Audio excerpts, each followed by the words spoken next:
Thanks for downloading Ehnother Podcast from Ehnotherpodcast.com. Today's show can be found in many ways.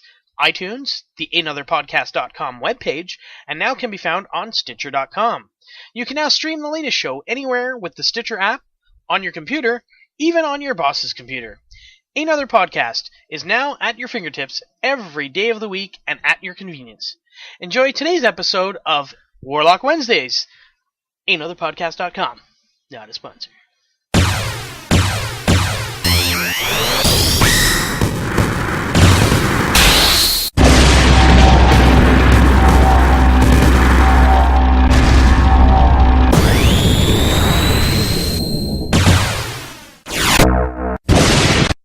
Hello everyone and welcome to another Warlock Wednesdays. It is the Warlock Hour. I am your host Razor, and I've got quite a good mix of news and information for you this week. And every week we start off with the comic book releases for Wednesday, so let's check them out. From DC Comics this week, all number 23s. So I'm just going to read off the titles. They're all issue number 23s. Action Comics, Batwing, Detective Comics, Green Arrow, and Green Lantern. Again, those are all issue number 23s from DC this week. From Marvel, all new X-Men number 15, Deadpool Kills Deadpool number 2 of the 4-part miniseries, Iron Man number 14, Kick-Ass 3 number 2 of an 8-part miniseries, and Superior Spider-Man number 15. From the Independents this week, from Dynamite Entertainment, Black Bat number 4, Damsels number 9, and Vampirella number 31. And from IDW Publishing this week, Danger Girl Trinity, number 1 of a 4-part miniseries. So, that is it for your comic book releases for this week. Another light week in the area of comics, which means next week should be the big week for a lot of titles. So let's move on to the box office news, and there was quite a little bit of a surprise from myself at what was number 1 this week. The number 1 movie in North America, Two Guns, starring Denzel Washington and Marky Mark. Now, it's not surprising that this movie would do well. It has a decent cast. I just thought, given that it wasn't a sort of big-budget movie or a blockbuster-type movie, that it might not be able to supplant Wolverine. Then I started working this weekend, and as some of you may or may not know, I work at a movie theater. Well, the number 1 movie at my theater was not Two Guns, it was The Smurfs 2. And it got me thinking that, well, maybe Smurfs 2 will crack number 1. No, it was Two Guns, and Smurfs 2 ended up finishing number 3. So let's get the numbers. Two Guns brought in a $27 million run this week. That is not impressive. Obviously, last week, Wolverine made $55 million. That is a little bit more impressive. But $27 million on a light week of movies is pretty darn good, especially when you consider it's already made half of its budget alone. Now, that's to say that it's a cheaply made movie and may not crack the top 4 or 5 next week, just because there's some movies coming out next week that could push it down quite a bit. We'll get to those later. Number 2 was The Wolverine, bringing in another $21.3 million, bringing its 2-week total in North America to $94.6 million. Number 3, as I said just a little bit ago, is The Smurfs 2. It brought in $17.5 million, and that was a Wednesday opening, so from opening on Wednesday, it is up to $27.1 million. The Conjuring slips to number 4 with $13 million. Despicable Me 2 drops to 5 with $10.1 million. Grown Ups 2 is down 1 from 5 to 6 at $7.9 million. Turbo drops 3 spots to 7th with $6.2 million. Red 2 drops to 8 with $5.5 million. The Heat drops to 9th with $4.6 million. And falling 3 spots from 7th to 10th, rounding out the top 10, is Pacific Rim with $4.4 million. So that's your top 10 this week, so let's get to the new releases, and those are 2 movies opening on Wednesday, 2 movies opening on Friday. So your Wednesday releases for this week are Percy Jackson's Sea of Monsters and We're the Millers. Now, We're the Millers is probably going to be successful, especially in the teen to 25-year-old market. Percy Jackson will get a little bit younger audience up to the 20-year-old market. And then on Friday, we've got the kids movie Planes and the adult movie Elysium. So there is almost a slew of movies for so many different areas of genres. The only movie genre that may not be covered is something for the older generation, although I do see them possibly going to see Elysium depending on whether they like those kinds of movies or not. Jodie Foster's in it, which does have an attraction to some of the older crowds, and my cat is going psycho.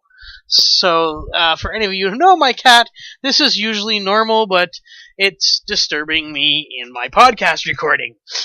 Alright, so those are your movie releases for this week. So let's move on to some entertainment news. And I know this is kind of beating a dead horse, but I just want to kind of say more on Man of Steel. And it's not me saying it. This is from a famous comic writer, Grant Morrison, who's worked on Superman in the past, writing for Superman and quote-unquote Man of Steel.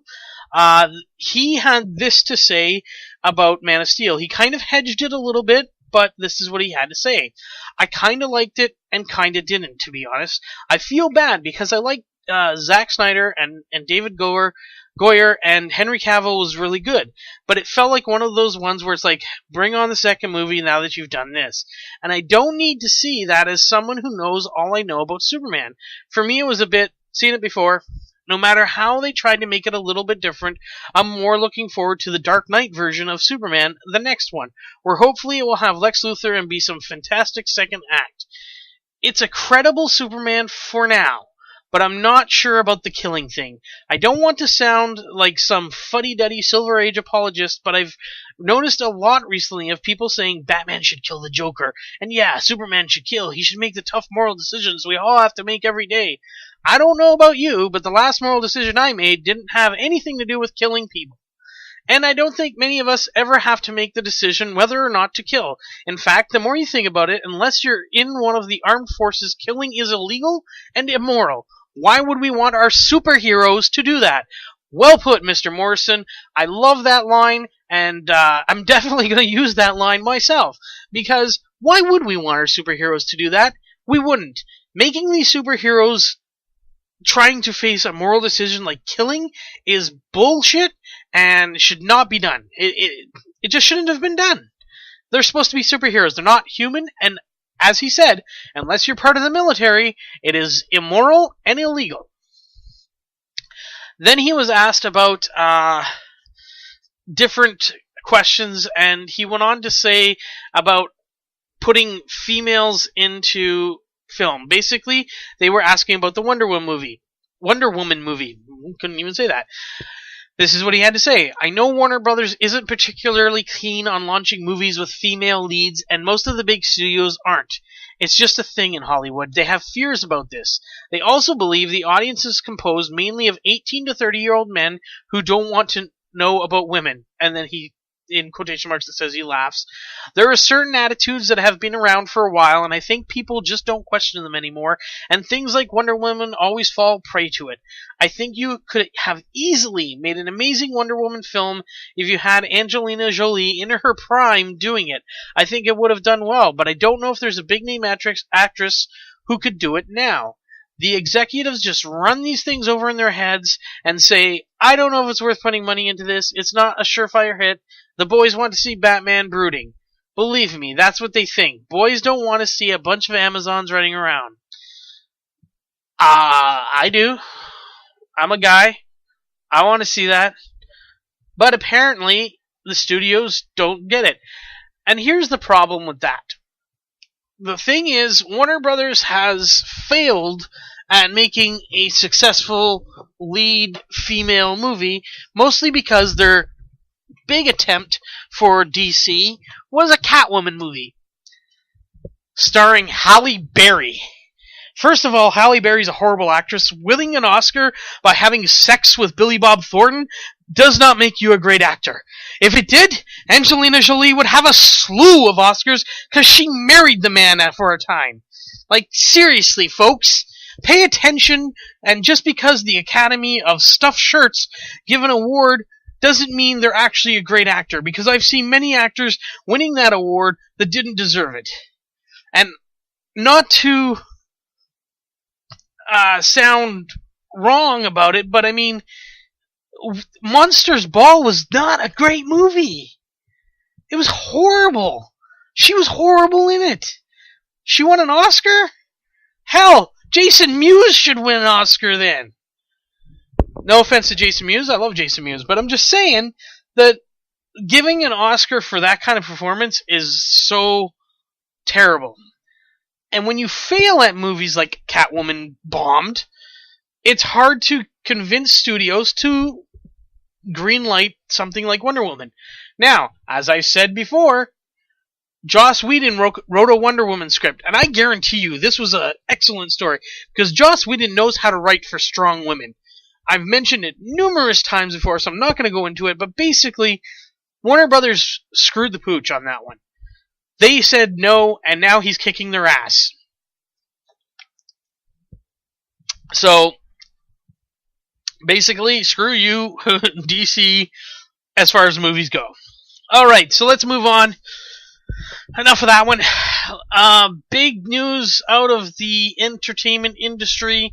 Sony Pictures and Tom Rothman, who was the former chairman and CEO of Fox Film Entertainment, announced that they will be relaunching a new production company, which is actually an old production company, and that is TriStar Productions.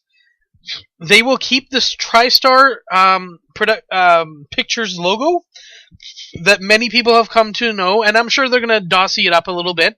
And this company will start making movies for Sony. It looks like they want TriStar Productions to do a few movies a year. I'm just trying to see if it sees a number. Yes. 4 films per year. So TriStar, under the TriStar banner, Sony Pictures and TriStar Pictures will be releasing 4 movies per year, and this will go into effect starting September 1st, 2013. So their year is going to be from September 1st to September 1st, basically. So I wouldn't expect anything this calendar year. However, we could see 4 films between January and September of 2014 from this company, or they're just building towards having 4 films in a calendar year.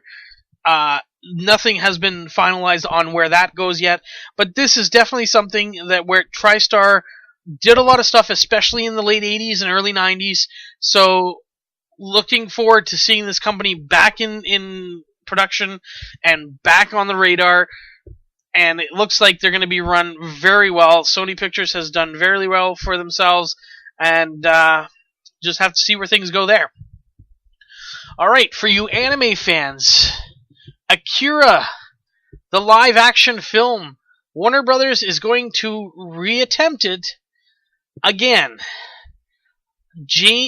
Okay, I'm gonna butcher this name. Wam Kole Serra, who was originally attached to direct the film, had to bow out due to different obligations. It was 2008 that they started production on this. That's when Warner Brothers originally bought the rights from Katsuhiro Otomo. Might be saying that one wrong as well. Some of these names, I don't know why I picked these articles with these weird names, but whatever. Basically, in 2008, they signed a 7-year deal to have the rights. So basically, if this movie is not into production by 2015, the rights revert back to Katsuhiro, and that would mean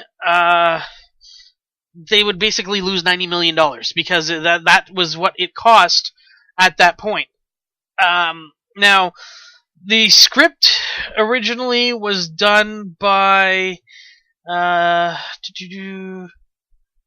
it doesn't say who the script was done by. Okay, well, forgetting the script for a minute, it looks like what happened was the price was going to be too high to make the movie. Other obligations came up. Kole Serra backed out. The movie sat on a shelf, and now that it's coming back, they're able to make it for a little bit cheaper, And they're going to do it within a lower budget range, and they're probably looking at about a $90 million budget range. And so, with the clearing up of the schedule, with the time delay, Collet-Serra is back in the director's chair. And now, initially, Garrett Hedlund was once attached to star in the movie. That is possibly going to change, as he may no longer be available. So that is the news on the Akira live-action movie. Samuel L. Jackson will be the villain in Matthew Vaughn's The Secret Service. Colin Firth is the secret agent in this movie. He takes on a young punk played by Taron Egerton, and it's kind of like, I don't know what it's kind of like. But basically, it's kind of like a buddy cop movie in a sense. Vaughn had been looking for a big star to play the main baddie. He looked at Tom Cruise. He looked at Leonardo DiCaprio. He found Samuel L. Jackson. They're still looking for a female lead.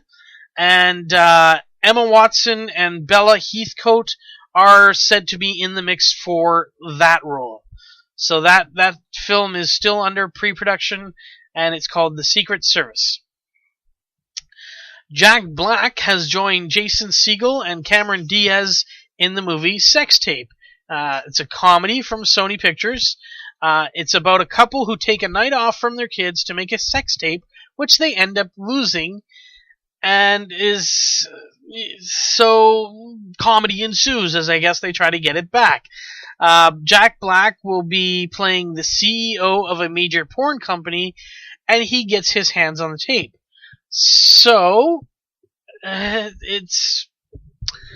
sounds like it could be funny, but it also sounds like it could be a little lame. But I like the cast: Jack Black, Jason Segel, Cameron Diaz, very funny actors. Interesting to see how this goes. James Cameron has expanded his Avatar universe.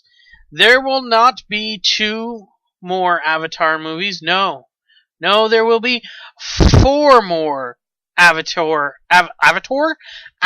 movies. That's right, you heard it.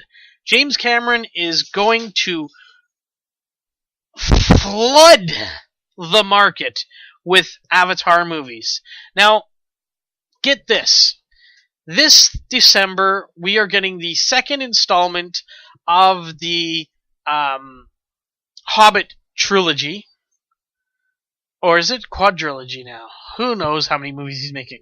But I'm pretty sure it's 3. I think it was expanded to 3. We're getting the second installment of that. Next December, which will be 2014, we get the final installment. 2 years later begins the Avatar run, because in December 2016, December 2017, and December 2018, we will be getting Avatar 2, Avatar 3, and Avatar 4, and that might be just too many Avatars. Avatar 1 was very well done. It used the latest technology. I'm sure he'll probably be using the latest again, which for some of you who have theaters who have had the high frame rate Hobbit, look for that in Avatar, because I expect James Cameron to be using it. He revolutionized 3D, and now he's added script writers to help him along. He hired Josh Friedman, Rick Jaffa, and Amanda Silver, and also Shane Salerno to collaborate him on the screenplays. Now, some of the films they've worked on, Josh Friedman worked on War of the Worlds, Rick Jaffa and Amanda Silver worked on Rise of the Planet of the Apes, and Shane Salerno worked on Savages and Salinger.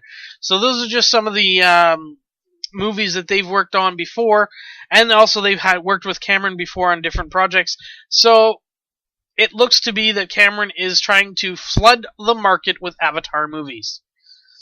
I don't know if that's a good thing or a bad thing, but it probably is going to be a bad thing. When you flood markets, people tend to get bored with it. You're going to see a steady decline in the amount of sales unless these movies are like totally mind-blowingly awesome. Moving on to some Marvel news. Actor Aaron Taylor Johnson has expressed interest in the role of Quicksilver in the upcoming Avengers Age of Ultron. Now, for those of you who don't recognize the name, he plays Kick-Ass in the movie Kick-Ass. So now you might recognize him. He is very interested in playing Quicksilver. Here's what he had to say when he was talking to Total Film, not a sponsor, about this interest. There's years, over 50 years of backstory on him, all there to use, and I like doing that. Him and his sister, Scarlet Witch, have been abandoned by their parents and their father, and they grew up in Eastern Europe defending and looking out for themselves and each other. When he's asked about the relationship between him and Quicksilver and Scarlet Witch, he says his sister really is his guidance. Emotionally, she's the one who looks after him, and vice versa. He's very overprotective physically. He doesn't want anyone touching her. He also spoke about some of the character traits in this interview, and he had this to say. He has real anger frustration. I like that. I always thought it'd be quite funny if you saw him eating loads and people asked him why, and he'd explain it's because he's burning so much energy all the time, or ideas that you'd see him come back round, but he's already nipped out and got his lunch somewhere else. He just got bored. His attention span is so quick.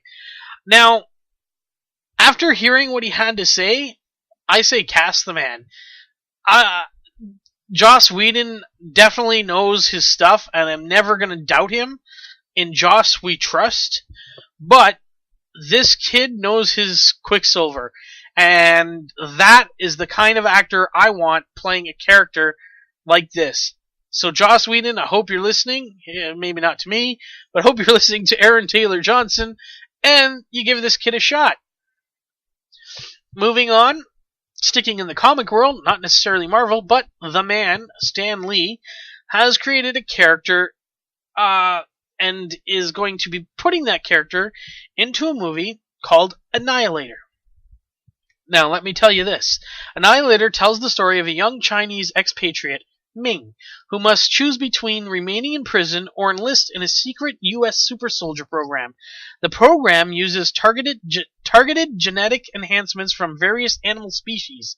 Ming chooses to undergo this nearly fatal procedure, and through his extreme resolve, gained as a result of his family's tradition of practicing Guizhong and martial arts, he survives. Now, armed with remarkable abilities, he must confront a former rival with his own set of enhanced faculties.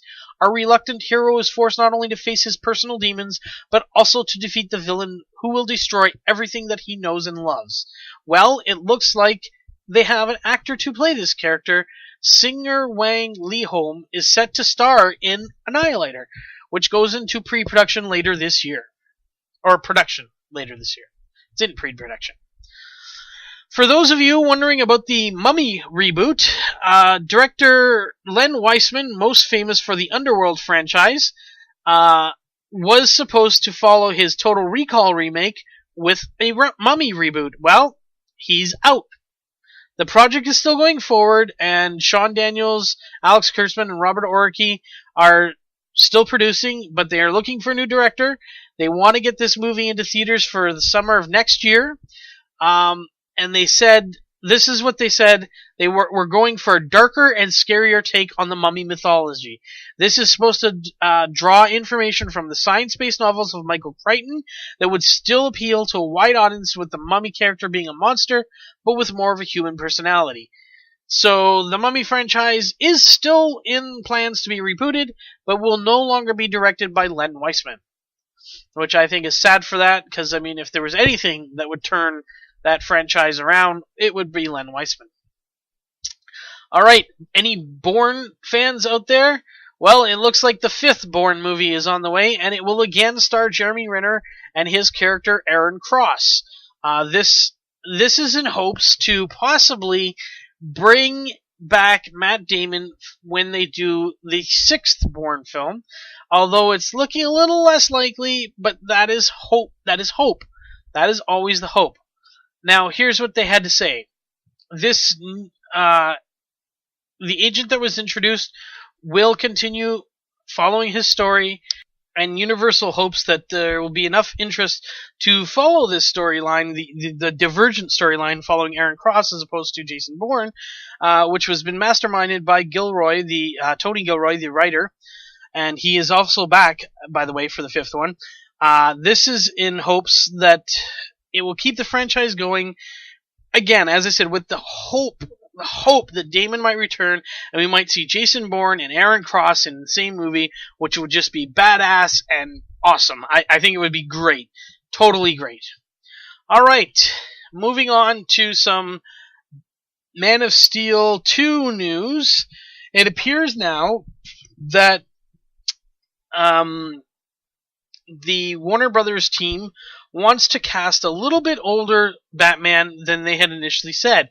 They kind of want somebody who has been a veteran, so to speak. And it seems that there has been 6 names leaked. Now, these are completely rumors, completely speculation at this point. So, here's the 6 names. Now, I'll tell you their names and I'll tell you their ages, and then I'll give you my choice out of those 6, and I'll tell you again who I think should play it. Alright, one of the top choices on this list seems to be 46-year-old Josh Brolin. So Josh Brolin is one of the 6. He's 46. To me, that seems a little too old. Now, I'm not saying Josh Brolin cannot pull off playing Batman / Bruce Wayne, but at 46... he's going to be, that means he'll be approximately 49 when they do Justice League, and that means that's it. That's pretty much it. You can't play Batman forever. I mean, that means we're going to get a new Batman. So I'm looking for somebody a little younger. Another name that was bounced around is his Gangster Squad co-star, Ryan Gosling, who's only 32, which makes me think that might be just a little bit too young if they want an experienced actor. Also, Ryan Gosling does not strike me as a Batman whatsoever in any way, shape, or form. I don't think he's a great actor. I think that he should stick to his cheesy romance movies and stay out of the cowl. That's my personal opinion. The next man on the list, Richard Armitage, a 41-year-old British actor who some of you might know from The Hobbit. He played Thorin, a dwarf, one of the dwarves, and again, 41, a little bit older, but again, they do want a veteran. Possibly could pull it off. He might be alright. The next one is Matthew Good, who's 35 years old, and he played in Zack Snyder's The Watchmen. He played Ozymandias. I think I'm saying that wrong, but just close enough. I'm canceling him out. I don't think he can pull off Batman, and I just don't think he can do it. Max Martini is another actor. He's 43, and he has appeared in the TV shows Revenge and Castle. He was also in the recently released, Pacific Rim. I'm not too sure how much of his work, so I can't say one way or another, but I'm saying nay, because my pick of the 6 is this 6th man, Joe Manganiello. Manganiello? The guy from True Blood who plays Alcide Herveau, the werewolf. Now, when you look at most of the pictures, he's got the long, shaggy hair and the beard. Don't look at that. They're going to cut his hair, obviously, give him the Bruce Wayne haircut, and probably shave the beard. Forget all that. Don't look at that. Look at the man. The man is built like a brick house. Okay? He's 36, which I think is perfect for a veteran actor. And he was once considered for the role of Superman. So why not consider him for the role of Batman? I think out of the 6, he would be my pick. Absolutely, positively, totally. Out of the 6, he would be my pick. However, my pick that I stated a while ago is still the same pick that I had before, and that is Jensen Ackles. Now, Jensen Ackles, to me, he's 35 years old, which makes him just 1 year younger than Joe. So, again, he fits perfectly in that range. He's been part of the DC universe before, as in the movie Batman Under the Red Hood. He voiced the Red Hood, so he has some connection. He was also in, I believe, a few episodes of Smallville. He played Jason Teague, so he definitely has connections to that universe. And if anybody who watches Supernatural knows, this man would make a great Batman. Now, he might be a little shorter than your average person. However, he is 6'1". That's not huge, but he is over 6 feet, which I think works. In my opinion, it works. I still think Jensen Ackles is perfect for the Batman. Especially when you consider that Supernatural is got to be rounding out its probable last season this coming season. I'm hoping. So he's still my number one pick. But out of the 6 that were released, I have to go with Joe Manganiello from True Blood, and that's what I'm saying about that. X-Men Days of Future Past news. James Marsden will not be reprising his role as Cyclops, and I couldn't be happier. I am very happy to announce that James Marsden will not be back. And they have not said that Cyclops is not going to return. They have not said that Cyclops will remain dead, which he could. It's just not working. Now, Singer worked with Marsden on both the first 2 X-Men movies and then on to Superman Returns. Now, here's what I have to say. Marsden wanted out of the X-Men franchise because he didn't want to do X-Men Last Stand because he wanted to go on and do the Superman movie. He didn't want to do the X-Men movie. He wanted to do the Superman movie. Well, that Superman movie flopped. Horribly, horribly flopped. Okay? It was a terrible movie. Horrible Superman movie. Worse than Man of Steel, obviously. Way, way, way, way, way worse. But at the same time, why would you want this guy back? He bailed. He bailed on the X-Men. Don't bring him back. Cast a new Cyclops. That's my opinion. Alright. Mission Impossible 5. As I said in previous podcast, they are making a Mission Impossible 5. And Ghost Protocol did very well to the tune of worldwide grossing $694.7 million. So well over $500 million. And so they wanted to sign Tom Cruise, which they did. And then they had to get a director. Well, the director has been found. And that director directed Tom Cruise recently in the movie Jack Reacher. That director is Christopher McQuarrie. He's directed The Way of the Gun and Jack Reacher recently. He wrote and directed both of them. He is not writing, as far as I know, the script for this one, for Mission Impossible 5, but he's definitely going to be directing it. The film right now is tentatively titled Mission Impossible. It's not going to be called that. We know there'll be something else. He's had screenwriting credits on several movies in the upcoming Edge of Tomorrow. He wrote Valkyrie, which starred Tom Cruise. Edge of Tomorrow actually stars Tom Cruise as well. The Usual Suspects, which he earned an Academy Award for Best Screenplay.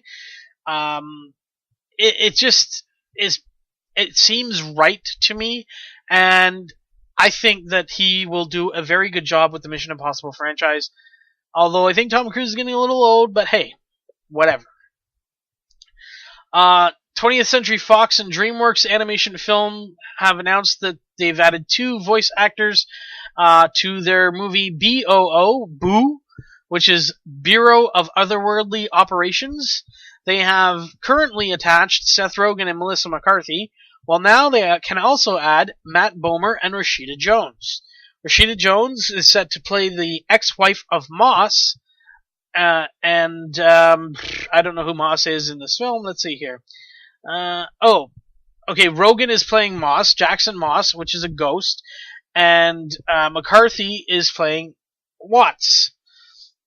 So Jones is going to play the voice of the ex-wife of Moss, while Bomer is playing the man she has since married following Moss's death.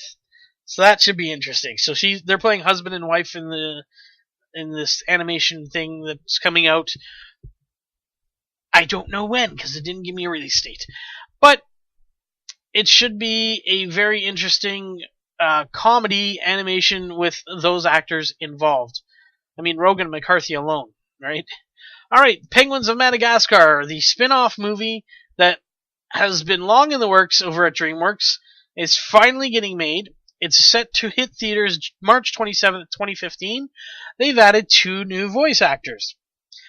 Benedict Cumberbatch will voice an animal working for the CIA who is tracking the adventure's villain. The villain is going to be played by John Malkovich. John Malkovich has been known for playing a lot of villains, although recently he's played some good guys, but he's definitely well known for playing villains. Even though Cumberbatch was a villain in Star Trek Into Darkness, he has been mostly known for playing some good guys. So he will be playing a CIA animal, and Malkovich will be playing the villain. Penguins of Madagascar hits theaters March 27th, 2015, directed by Simon J. Smith, and written by Michael Colton and John Aboud.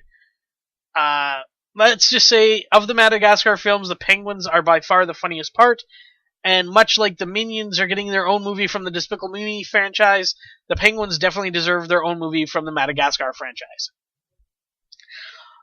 Alright, Star Trek Into Darkness, speaking of that, the new Star Trek movie has its writers back. Alex Kurtzman and Robert Orci are returning for the next Star Trek movie, obviously yet to be titled, yet to be set a date.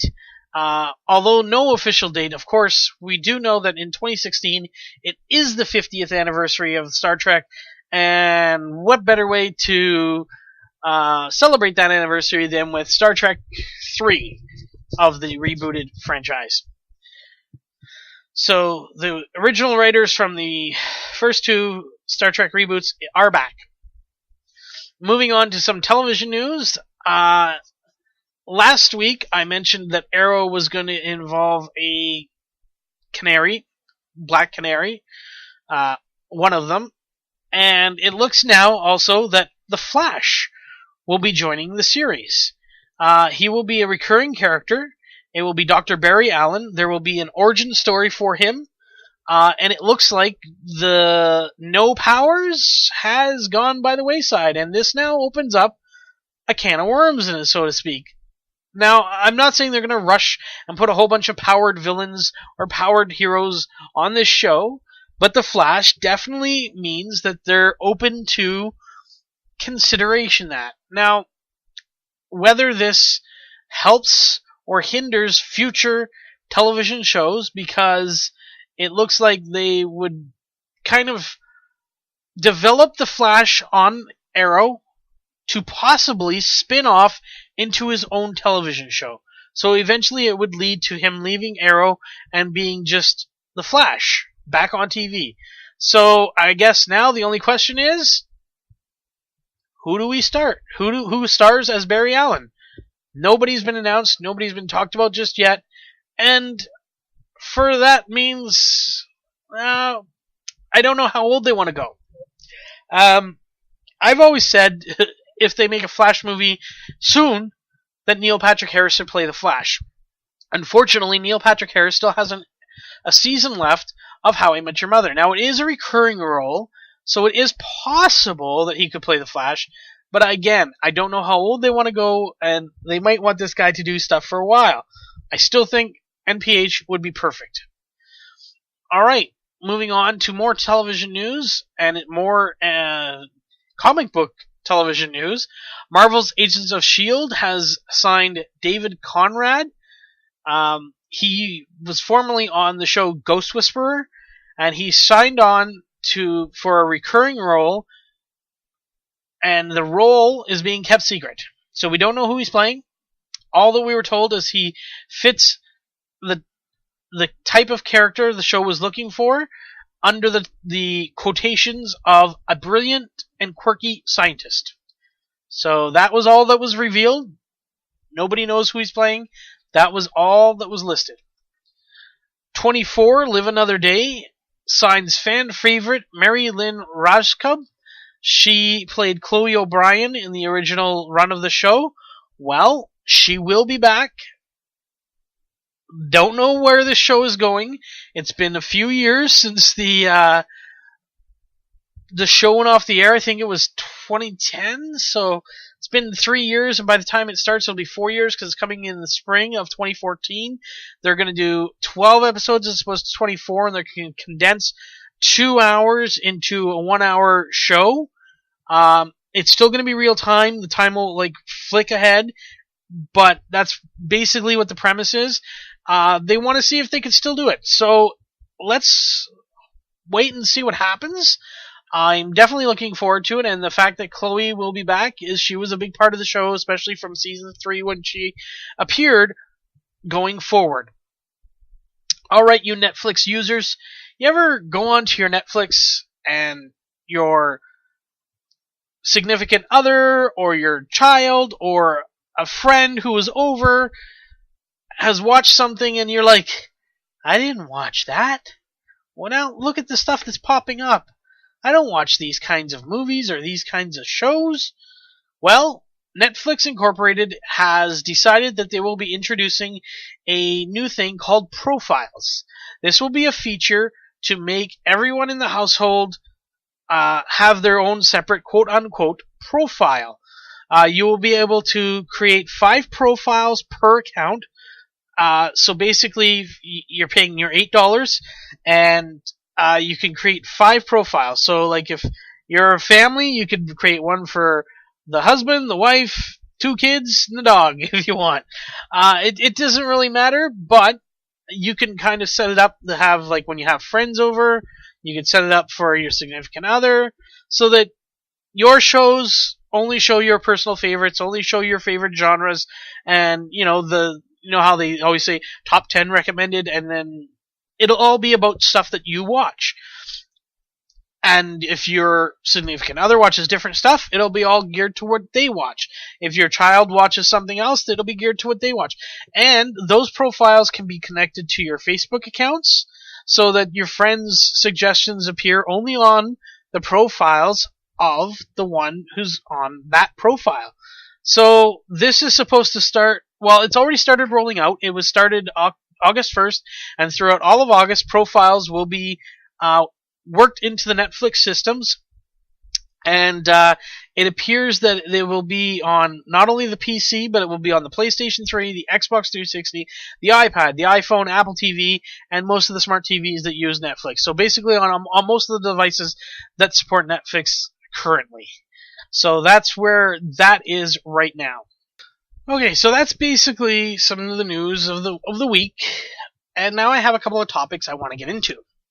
First one, I've seen in the past, I would say 3 weeks, probably maybe a little bit longer, but in the past 3 weeks, especially since Wolverine opened a couple of weeks ago, people talking about filmmakers screwing up comic book movies. And you know what? Some of them do. Some of them very, very, very well mess them up. They have bad script writing, bad acting, bad directing, overall just bad movies. And we've seen a few of them in the past little while too. It happens. But I find that some people don't look into everything and immediately blame the filmmakers for not making the comic book movie they want to see. I've done this in the past myself, so I'm not immune to it. But lately, especially since starting this podcast, I've looked at a lot more things than just my opinion. And I have my opinion, and I say my opinion, and I talk about my opinion. That's why I have this podcast. But at the same time, I also try and look at all the other different points of views, and I do try to look at it from objective perspective. Now, once I've seen the movie, I base my opinions on what I have seen. Now, what I have seen is that what I think definitely doesn't agree with everyone. And that's fine. It's not supposed to. I have my own likes, I have my own dislikes, I have my own expectations of what I want in a movie. But when you start willy-nilly blaming filmmakers for different things, it just seems wrong. Now, recently, the rash of beatings, I don't know what to call it. The rash of bashings internet bashings has been focused on X-Men. Um, X-Men has done okay. The first two X-Men movies that Zack Snyder did were very well done, in my opinion. They weren't great. There were some things missing. They didn't do certain characters perfectly well. Examples are Rogue being infatuated with Wolverine a little bit. The not including Gambit any sooner than the Wolverine movie, which was a horrible Gambit and just not a great movie, the Wolverine Origins movie. Having different characters than the original X-Men, which is what they should have had. But overall, they were fairly well done. The third one, not so much. There was a lot of stuff wrong with it. My biggest problem was them killing Xavier, which we all know. He's, spoilers, not dead. And if you didn't know that, well, then you're just crazy. The thing is, it was not the greatest way to end the franchise. At that time, it was kind of the end. X-Men First Class was a reboot, so it was kind of the end. Then we got Wolverine Origins, which again wasn't greatly done. The script wasn't great. Now, these are not acting problems. These are script writing problems and filmmaking problems that could have been corrected. However, sometimes there is acting problems, as was the case with something that has come to my has seemed to be repeated and repeated, and that's the love story that was done in the Wolverine between Jean Grey and Wolverine. Now, some people are upset about that because Jean Grey and Wolverine weren't the destined souls that they were kind of made out to be in that movie. You have to remember, though, they were hearkening back to the original X-Men movies. This is supposed to be its own universe. Much like Marvel has their Marvel Cinematic Universe, and as much as the X-Men would like to be a part of that, the X-Men are part of the Fox Universe. Now, the Fox Universe X-Men, they have pretty much linked them together, and as of next year, everything will basically have been linked together for their X-Men franchises. So, when you take that into consideration, look at what they did in X-Men 3, X-Men Last Stand. Was that what the subtitle was? I think so, yeah. Well, X3. Yeah, because X2 was X-Men United. So, X-Men Last Stand, they killed Cyclops within the first 20 minutes. So, it can't be a love story between Jean and Cyclops when the stupid actor decided to be a douchebag and leave the movie. And so they had to do something, and that something was they pushed the love story between Wolverine and Jean Grey. Now, for those of you who are not old enough to realize it, Jean Grey, Cyclops, and Wolverine have been in love triangles almost the entire run of comics throughout most of the 80s and 90s. Now, eventually, Cyclops and Jean Grey marry, they have a child, and everything works out for them, and Wolverine moves on, and, that kind of stuff. But there is a serious love triangle between them. When they had to kill Cyclops off because James Marsden was an idiot, and decided to leave for what he thought were greener pastures that turned out to be nothing but Kryptonian dog shit, it just really changed the dynamic of what they had to do with the story. So, for those of you who wish willy-nilly blaming and bashing and berating the filmmakers for turning the love story between Jean and Wolverine into something more, well, maybe you should take a look at the bigger picture because you're wrong. And I'm not saying you're wrong, I'm right, but you're wrong because they're right. They're following their universe, and what you read in the comics today are not what they're writing about today. And for more examples of that, X-Men Days of Future Past was a comic book series, again, back in the 80s. So maybe you should read some of your older comics and some of the earlier storylines, and you might know a little bit more of what's going on. Now, like I said, there were some problems. I had a real beef with X-Men First Class, simply because of the subtitle. Now, if they had called it X-Men something else, anything else, other than First Class, I might have been able to accept it a little bit more. But they called it X-Men First Class. Anybody who knows X-Men from the beginning, the very beginning, the first class of X-Men were Iceman, Cyclops, Jean Grey, Angel, and Beast. That was it. That was your X-Men First Class. To have anyone else is just wrong. So, what I'm saying here is, the movie was good. It was a great X-Men movie. Just should not have been called First Class. And with the combining of both of these, the original X-Men franchise, the first two done by Snyder, and the third one done by Brett Ratner, and then First Class are going to come together and do X-Men Days of Future Past, and it's going to bring it around. But basically what I'm saying is, sometimes you have to let go of the comics, and this is hard to do. I'm having a hard time with the Man of Steel movie. I can't let it go. But sometimes you just have to look at it as that's the universe. And like I said, I have issues with Man of Steel. I accept the movie for what it is, though. The movie did what it did because that's what was in the script. I didn't like it as much as other people.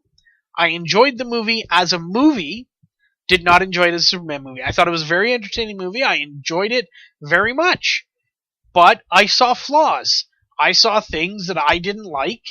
And I see things I didn't like in some movies that I absolutely love. There was things I didn't like in Avengers, and I think that movie is absolutely fantastic. It's what a comic book movie should be. And to me, that should be your template. But no. See, DC wants to do their things their way, and that's why they're losing to Marvel in the movie industry. Now, they're not losing to Marvel everywhere. They are behind in the comics. But when it comes to animation movies and animation on television, DC does kind of win that one. And they have been winning the television wars a little bit because, well, Marvel really hasn't had anything on the screen. That'll change this year. Marvel Agents of S.H.I.E.L.D. is going to be the first Marvel television show in a very long time. So we're going to have to see where things go. But long story short, I think that some people need to look at a bigger picture, especially when there's a lot to look at. With Man of Steel, I only have one movie to look at, so there's no big picture right now. There's nothing connecting it to anything. The Wolverine, complaining about that and the love story, there's a whole shitload of stuff to look at to see why they went that direction.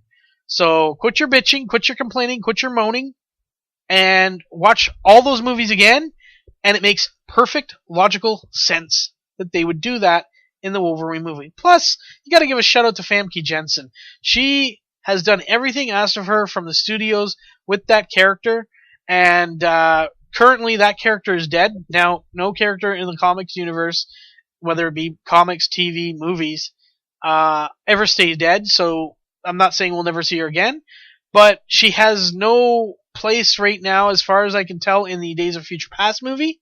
So this gives her an opportunity to play that character once again, and I'm all for that. That was just cool. It was very well done, I thought, but some people have their own things. Now the second thing I want to talk about, and this has been an issue in the past. This has been an issue that I've talked about before, I've ranted about before, and this is to parents. Parents, stop bringing your kids to movies that they should not be watching! I'm sick and tired of watching parents bring their children to these 18A R-rated movies, possibly even 14A ones they shouldn't be bringing them to. There's tons upon tons of information out there that you can look at to determine if this movie is appropriate for your child. 95% of the time or more, it's not. And as a person who works at a movie theater, I see this way too often of parents bringing their kids to these movies that are definitely not age appropriate, and I think they should be slapped, pissed on, and shot because they don't deserve to be parents. Turn their kid into Batman because we'll kill their parents. I'm just kidding. But seriously though, there is so much information out there that can definitely tell you whether the movie is right for your child. Now, I gave this site last time, and I'm going to give it again. It's called Kids in Mind. The website is www.kids-in-mind.com. I will put a link in the description. They're not a sponsor, but I'll be damned if they're not a great site. They rate the movie on 3 different categories: sex and nudity, violence and gore, and profanity. And it's a ranking system out of 10. The higher the rank, like 1 is lowest, 10 highest. The higher the rank, the more of that particular category is in that movie. Just to give you an example, Two Guns scores a 5 for sex and nudity, a 6 for violence and gore, and an 8 for profanity, which tells me that it has a lot of profanity, there's some great violence, and there's partial nudity or sexual connotations involved in the show. That's what that's telling me right there. Now, for further analysis, there's a link that you can click on that says complete analysis, and it will go through. Now, this might ruin the movie for you just a little bit, but it will go through and tell you every single scene that is involved with those categories. So with sex and nudity, and this is going to be a spoiler, so I'm sorry if you haven't seen the movie. One of the scenes is a woman meets a DEA agent in a cheap motel twice. In the first scene, he is shirtless while she wears only thong panties, revealing buttocks, breasts, and abdomen, with her long hair mostly covering her nipples. We see a small portion of them briefly as she moves, and we see the sides and bottoms of her bare breasts. In the second scene, she wears a thong and a bra, revealing the rest of her body as she sits on the bed, and the man is completely clothed. Sex is implied in both scenes. So that's a description there. In one of the ones for violence and gore, a man shoots and kills another man, and we see blood as the man falls dead. Later, the shooter shoots the dead man with another man's gun, and the 2 men fight with kicks and punches, no permanent damage. So that's another scene. Now, if profanity scene, it got an 8. So what it does here is it tells you what it is. There's 30 F words and its derivatives, 1 obscene hand gesture, 30 scatological terms with shit, that kind of stuff, 16 anatomical terms, 14 mild obscenities, name calling, stuff like communist, Mexican, Albert Einstein, stupid piece of shit, cheap, on and on. There's stereotypical references to men, women, government agents, so on and so forth. There's religious slurs. It tells you so much. And it even adds stuff in at the bottom. It says there's substance use in the movie, so we know that that's there. There's topics listed. Basically, it gives you a complete rundown of everything that's in the movie and whether or not you should be bringing your kid to see it. And more often than not, you shouldn't when it's something like that. Like, here in Canada, we have a rating system for a reason. And I've, on more than one occasion, have had to tell the guest, which is what we call the people who come to our theater, I've had to tell the guest to say, are you sure you want to bring your child to this movie? It's rated 14A for this reason, so-and-so, and such and such, whatever the reasons are. And unfortunately, 9 times out of 10 says, yeah, they see that anyway. Well, I'm sorry, but they shouldn't be seeing that anyway. Because these movies are not meant for kids. The worst is when I see them bringing in a little child, like me, no more than 5 years old, into 18A movies. It's ridiculous. It's ridiculous. That kid's gonna need counseling. I don't care whether you let him watch it at home. That's still wrong. Like, okay, let me use this as another example of parents not parenting their children. Now, I don't know if many of you know who Eminem is. Some of you obviously do. He's a musician. He does a lot of rap music, and it's very misogynistic. He curses. He talks about killing cops. He talks about strangling his wife. He says some very harsh lyrics. That explicit lyrics warning is on his albums for a reason. Well, recently his daughter started dating. Now, his daughter is, I believe, 17, 18. Okay? She's dating somebody who's around her age, 17, 18, who said to him that he's been listening to his music since he was a kid. Well, at that moment, Eminem kind of lost his shit. He was like, I don't think he didn't do anything to the kid. Don't worry. He was just like, how can this kid have listened to my music for so long? He shouldn't be listening to this. Do I really want him dating my daughter? It's just weird that parents don't pay attention to what their kids are listening to and then complain when they start acting out of everything that they're listening to. Now, I'm not trying to blame music and movies for basically some of the things that people blame music and movies for, but what I'm saying is the parents need to take a better stance of what their kids are listening to and watching. Yes, music is music and movies are movies, and you have to differentiate the two. They're not reality. I get that. And you have to teach them that. That doesn't mean you bring them to a hard 18A movie or a hard R-rated movie in the States because you think it's cool. It's not cool. You're desensitizing your child, and it's downright stupid. Personally, I think anybody who has kids needs to pass tests to bring their kids to the movies. In my opinion. Obviously that's not going to happen.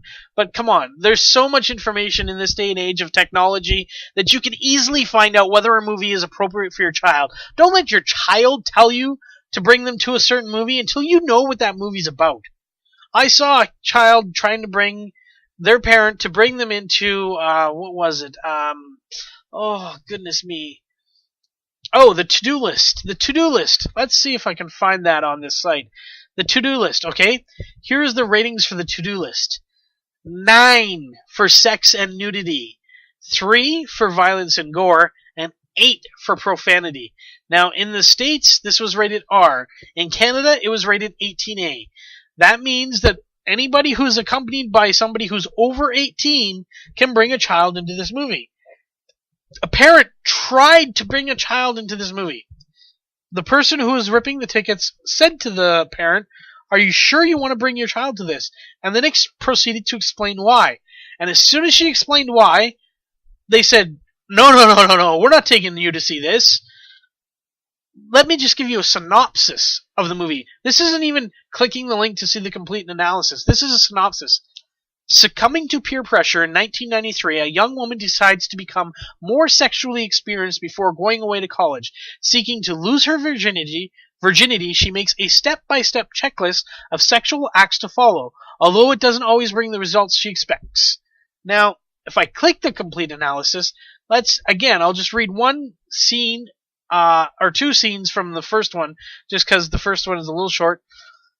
The film includes many sex acts attempted in awkward places by unmarried young people ranging in ages from 17 to 19 and who do not know each other well. Now, here's another scene from the movie. A man arrives home to find his 19-year-old daughter straddling a man with his pants down, both sitting on her bed, both bouncing in intercourse. The man's thighs and legs are bare and she is wearing shorts. The father shouts and the couple seems stuck together when the girl's mother pulls the father out of the room and shuts the door. The couple continues to bounce as the scene ends. A young man and a young woman kiss violently in a college dorm room after he says he had sex with an older woman. They knock against walls, break lamps, then stop, and she turns around and we see their feet and her face as we hear that they are having anal sex. Her father walks in and shouts that there are doors their family does not need to, well, basically, I think you get the point. Not much on the violence. Profanity, 36 F words, 6 obscene hand gestures, 34 sexual references, 20 scatological terms, 30 anatomical terms, and so on and so on. Like, it's just absolutely crazy that you would bring a child to see this movie. Really, like, seriously, I'm going to put the link in the description below. Parents need to check this out. This is a great site for parents. This should be bookmarked on your main bookmark page. This bothers me to no end that parents still today, in this day and age, bring children to movies that are very, very, very inappropriate for them. You want to bring them to a movie? Go see Smurfs 2. Go see Turbo. Go see Despicable Me. Go see Monsters University. Hell, Planes is going to be out next week. Go see Planes. Like, seriously, people. Especially parents. Don't let your kids pick the movie unless you know what it is about. And don't willy-nilly bring your kids to see movies like this. Alright, before we move on to the next category, let's take a little break. Hi, I'm Rob Succhetto, and you're listening to Ehnotherpodcast.com. Hi, I'm Rob Succhetto, creator of Zombie Portraits. You can check out Zombie Portraits at zombieportraits.com. Thanks to Rob Succhetto, and of course, you can always check out his work at zombieportraits.com. So, our last segment, the sports segment, got some news out of the NFL this week. First of all, the Pro Bowl, the 2014 Pro Bowl, which is the All-Star game for the NFL, usually takes place in between the Western or the AFC NFC Finals and the Super Bowl. It takes place in that week in between. They are no longer going to be the AFC versus the NFC, which is the way it's been since 1971. Instead, they're going to adapt a format used by the NHL, and there will be players assigned to teams through the Pro Bowl draft. So basically, the two leading vote getters will be team captains. So they will pick their teams at a draft to bring the fantasy team together, and that will be the Pro Bowl. Basically, you could have AFC and NFC players playing on the same team. You could have teammates playing against each other. They're hoping this sparks more interest. The draft is going to air Wednesday, January 22nd on NFL Network, not a sponsor. Players will practice with their teams Thursday, Friday, and Saturday. The coaching staffs will be from the losing teams in the AFC and NFC divisional playoffs with the best regular season record. The 2014 Pro Bowl will take place on Sunday, January 26th, of course, in Honolulu, Hawaii, and will be televised on NBC, not a sponsor. I think this is alright. There's also other changes to it. A 2-minute warning will be added to the first and third quarters, and the ball will change hands after each quarter. This will increase the opportunities for quarterbacks to direct 2-minute drills, which are exciting to the fans. There will be no kickoffs. A coin toss will determine which team is awarded possession first. The ball will be placed on the 25-yard line at the start of each quarter and after scoring plays. Now, I understand this. I love kickoffs. I hate the way the NFL changes it. They've been labeled the No Fun League, and I'll get to that more in a little bit. But taking away the kickoffs in a Pro Bowl game, I understand. It's a showcase. It's all about offense. The defense gets some stuff in there, but as exciting as the kickoff is, you don't want somebody to get seriously hurt in a Pro Bowl, in an All-Star game. The rosters will continue to consist of 43 players per squad. The kick return specialist will be replaced by an additional defensive back. So instead of having your kick return specialist, there will be an extra defensive back. Defenses will be permitted to play cover 2 and press coverage, whereas in previous years, only man coverage was permitted except for goal line situations. Beginning at the 2-minute mark of every quarter, if the offense does not gain at least 1 yard, the clock will stop as if the play was an incomplete pass. This rule will make the team with the ball attempt to gain yardage toward each end of each quarter. The game clock will start after an incomplete pass on the signal of the referee, except inside the last 2 minutes of the first half and the last 5 minutes of the second half. A 35-second, 25-second play clock will be adapted instead of the typical 40-second, 25-second play clock. The game clock will not stop on quarterback sacks outside of the final 2 minutes of the game. Currently, the game clock stops in these situations, but now it will not stop unless it's in the final 2 minutes. So those are the changes for the Pro Bowl this year. The biggest one, obviously, being the draft, which I think makes possibly an interesting format. Now, I referred to it as the No Fun League, and here's why. The No Fun League has once again banned celebrations. They are once again cracking down on post-play celebrations, which basically means score a touchdown, just drop the ball, or hand the ball off, because you know what, you're probably going to get a flag. They have now banned spinning the ball. They're going to call it taunting. This is bullshit. Like, I mean, you scoring a touchdown is an elation.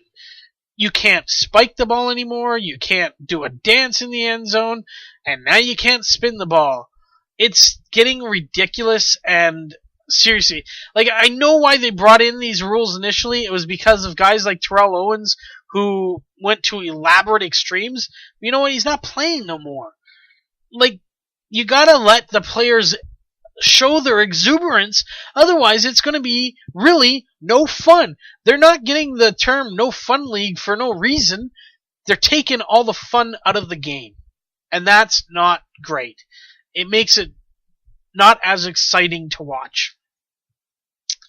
And sticking with the NFL before I move on to baseball, the preseason got underway with the Hall of Fame game on, I think it was Sunday night, possibly?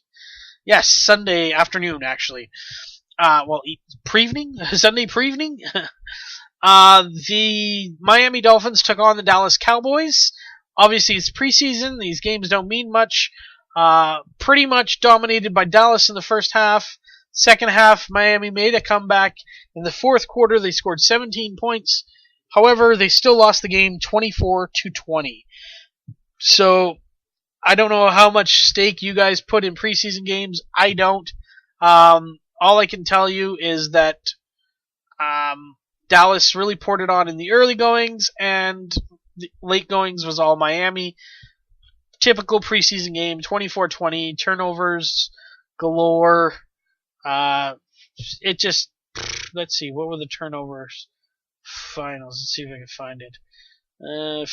3 fumbles by the Dolphins, a fumble by the Cowboys.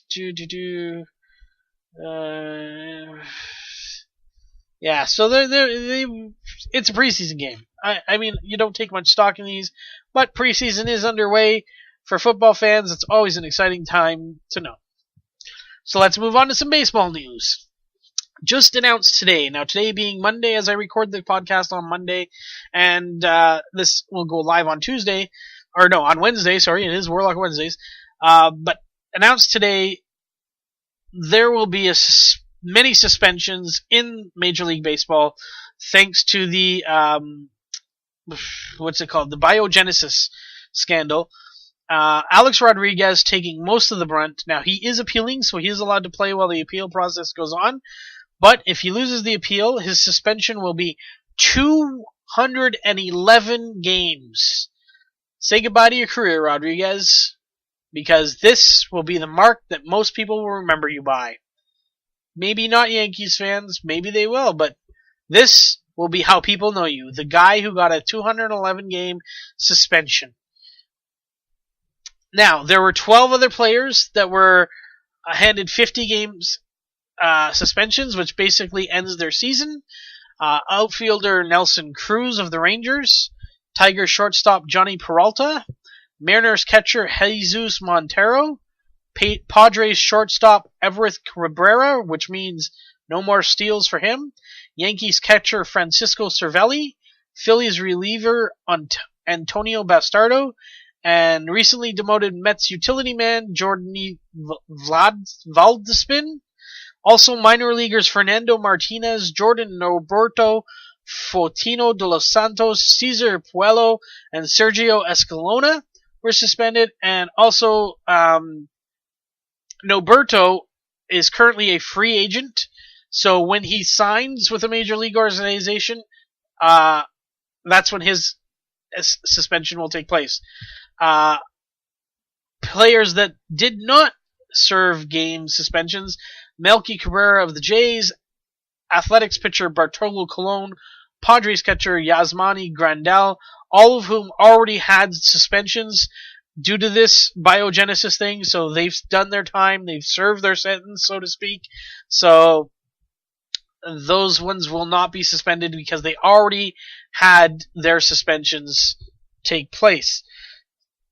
Now, Ryan Braun was already suspended 65 games earlier, so that's part of that. The biggest, obviously, is, of course, Alex Rodriguez, who is 38 years old. he would not be allowed back till the 2015 season. So basically, like I said, if he's obviously appealing the suspension, but we're gonna have to wait and see where that goes. I don't know how long it'll take. It looks like he's gonna get suspended no matter what. So goodbye, Alex Rodriguez. Probably for the career. I think he's done. So let's look at the baseball standings. The American League, Boston Red Sox leading the AL West with a 68-45 record. The Detroit Tigers hold the Central Division with a 65-45 record. Oakland Athletics holding the West with a 64-47 record. Your wild cards currently are the Tampa Bay Rays of the 66-45 record, and tied for the second wild card spot, the Cleveland Indians and the Texas Rangers, both with a 62-50 record. Over in the National League, the East is led by the Atlanta Braves with a 68-45 record, the Central by the Pittsburgh Pirates with a 67-44 record, and the West by the LA Dodgers with a 62-49 record, with your two wild cards being the St. Louis Cardinals with a 65-46 record, and the Cincinnati Reds with a 61-51 record. Moving on to statistics, your average leaders, Miguel Cabrera of the Tigers with 360, Chris Johnson of the Braves batting .342, Michael Kadire of the Rockies batting .330, also Yadier Molina of the Cardinals batting .330, and Mike Trout of the Angels batting .329. Your home run leaders, Chris Davis of the Orioles with 40, Miguel Cabrera of the Tigers with 32, Edwin Encarnacion of the Jays with 29, and then Pedro Alvarez of the Pirates and Nelson Cruz of the Rangers, which will be his last home run, each with 27. Chris Davis of the Orioles leads with RBIs with 102. Miguel Cabrera has 99 because he's been in and out of the lineup due to injuries. Paul Goldschmidt of the Diamondbacks has 89. Edwin Encarnacion of the Jays has 88. And Alan Craig of the Cardinals has 85. Your stolen bases leaders. Jacoby Ellsbury has 40. Everth Cabrera, who's done for the year, will finish with 37. Rajai Davis of the Jays has 34, and Jacoby Ellsbury of the Red Sox, Everth Cabrera of the Padres. Starling Marte of the Pirates has 32. John Segura of the Brewers has 31. Your ERA leaders, Clayton Kershaw of the Dodgers with a 1.87 ERA. Matt Harvey of the Mets with a 2.21 ERA. Felix Hernandez of the Mariners with 2.30 ERA. Patrick Corbin of the Diamondbacks with a 2.33 ERA, and Jeff Locke of the Pirates with a 2.36 ERA. And your wins leaders, Max Scherzer of the Tigers has 16, and then Bartolo Colon of the Athletics, Matt Moore of the Rays, and Chris Tillman of the Orioles have 14, and then there's 4 others tied at 13. Strikeouts, your leader is Yu Darvish of the Rangers with 186, 14 strikeouts this week alone. Matt Harvey of the Mets has 172 strikeouts. Max Scherzer of the Tigers has 170. Felix Hernandez of the Mariners has 166. Clayton Kershaw of the Dodgers has 161. And finally, your saves leaders, Jim Johnson of the Orioles with 38. Mariano Rivera of the Yankees with 35. Craig Kimbrell of the Braves with 34. Joe Nathan of the Rangers with 32. And then Jason Grilli of the Pirates and Edward Mujica of the Cardinals, each with 30. So those are your statistics. That's your baseball news. That's your sporting news. And folks, that is another Warlock Wednesday for this week. I hope you enjoyed the show. Remember, come back every week. I'm here every week. Haven't missed one yet, thankfully, knock on wood. And also check out the other podcasts. Ehnother Monday has Ehnother Podcast. Real Tuesday has Real Music. And here on Warlock Wednesdays, we have the Warlock Hour. So, I hope you enjoyed the show again, and I hope you always come back. Remember, you can check us out on ehnotherpodcast.com. That's EHNOTHER podcast.com. You can find us on iTunes, Stitcher.com, and also you can check out old shows on the YouTube channel, which I'll link in the description below. Have a great week, everyone. I'm out. Thanks for listening to Ehnother Podcast from ehnotherpodcast.com. Don't forget to go on iTunes and or download right from ehnotherpodcast.com. That's EHNOTHER podcast.com. Follow us on Twitter at Ehnother Podcast. Be sure to check back for tomorrow's show only on Ehnother Podcast, your Canadian podcast network. ehnotherpodcast.com. not a sponsor.